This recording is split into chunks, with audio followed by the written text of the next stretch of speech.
Dr. Oladipo, thank you for joining us. What a long day it's been. You have covered President Buhari extensively, especially during this 8-year tenure. What do you consider the most revealing moments that showed us vulnerabilities or strength as president? At the time he came into power, and even up till now, anybody sitting on that presidential seat is doing a tough job.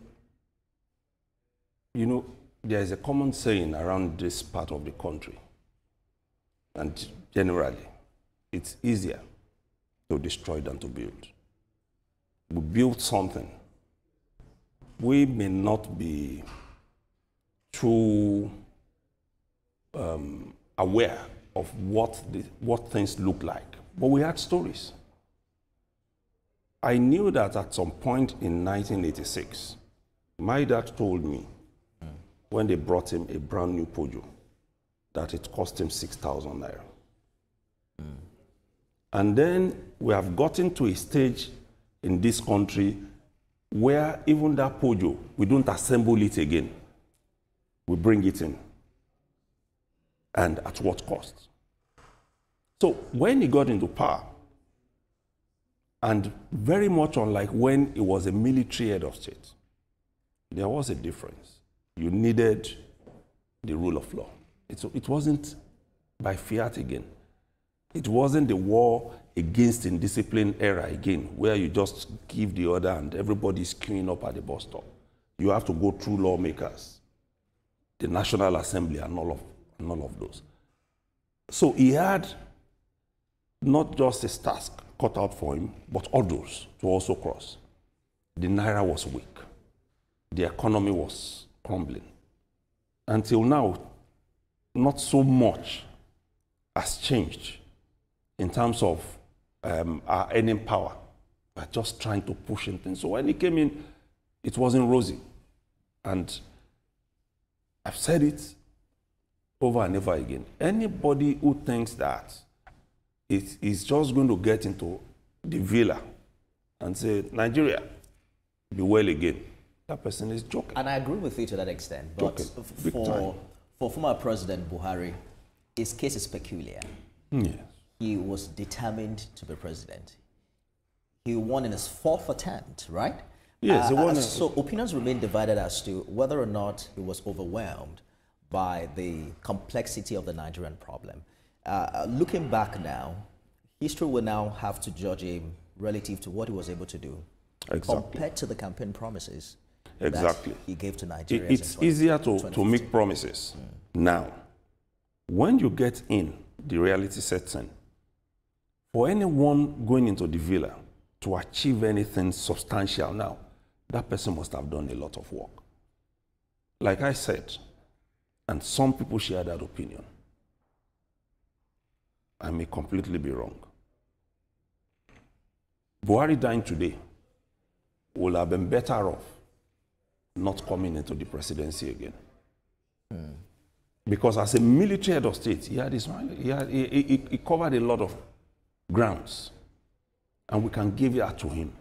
But being a civilian president, he would have died an unfulfilled man. Well, it all depends. It's not everything. He left power up abruptly as a military head of state. It's not everything that we aspire to.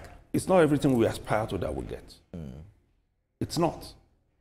And at the 3rd attempt, you will recollect, after he failed, he said he wasn't going to do it again until Asiwaju Tinubu stepped in and said, no, you must do it again. So for me, I believe it would have been greater in death having died as a military president or as a military head of state, not as a civilian, because the times were bad and the times are still bad. But somehow you would agree that the honors are now somewhat double. You have military honors now, you have a civilian honor, and somehow... Now, he has a state funeral. He probably wouldn't have that if he wasn't president. He would have had that. Yes, and... because he was a former military head of state. Absolutely. He would have had that. And during his time as president, democratically elected president, we also saw some things he brought to bear. I talk about transformation he brought to his hometown, for instance, the Federal University of Transportation, for instance. That probably wouldn't have happened. If it would have happened, under a different administration, it will probably be in a different community. Yeah, well, you really can't say, because all of these things that we do, they are political. You know, people who want to curry your favor. For instance, if you had a different other state and he wants a Buhari to deliver some votes to him, he could do that. But I'm not saying we can't take that away, that he did certain things for certain people, including his own community. Because many of the political leaders we see at the Buhari today are those who have worked with him very closely in the past 10 years, maybe on his cabinet. I completely agree with you on that. I completely agree with you on that. I'm not taking away from that. But I'm saying in terms of the comments that we are saying today about the fact that some are saying he didn't perform, he didn't do this, because they didn't actually follow what happened during his administration. They didn't. And whatever those who came after the PDP government did up until now is just laying the foundation for our recovery. Who do you think will inherit these 12 million votes that Buhari has carried, or, you know, that they say he's carried for so long? Well, don't forget it's from a political family. And that political family he inherited from some people. Because when you put it all together, you'll still be talking about the Yaraduas. It doesn't mean that the Yaraduas hold the 12 million votes. What it means is the fact that some people believe in him. Those people will now look for who else to believe in. And that's what is going to happen. So it's not as if somebody will just come and grab the complete 12 million votes. How do you think that decision would be made or reached? I'm thinking, is it that there would be a meeting of core leaders, you know, who are loyal to him, and then they are, okay, we nominate you to serve in this capacity? Or because when you say it's the people who will decide, how would they decide?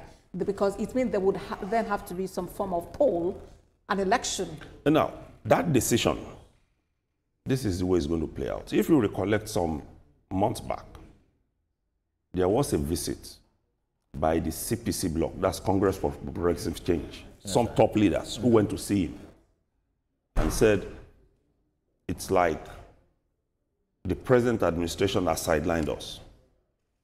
We want to move, we are not happy again. These were people who also served in government before now.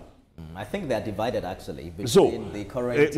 exactly, when you now look at that group, yes, you still have some people who are in government now within that group who are still saying we are going with APC. You have some of them who are already in the African Democratic Congress, that's the coalition.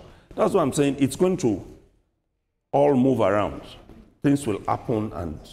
There are quite a number of politicians who appear to have stayed close to him even after he left office. There is Ibikun Lamosun of Ogun State, who was with him last year during his 81st birthday.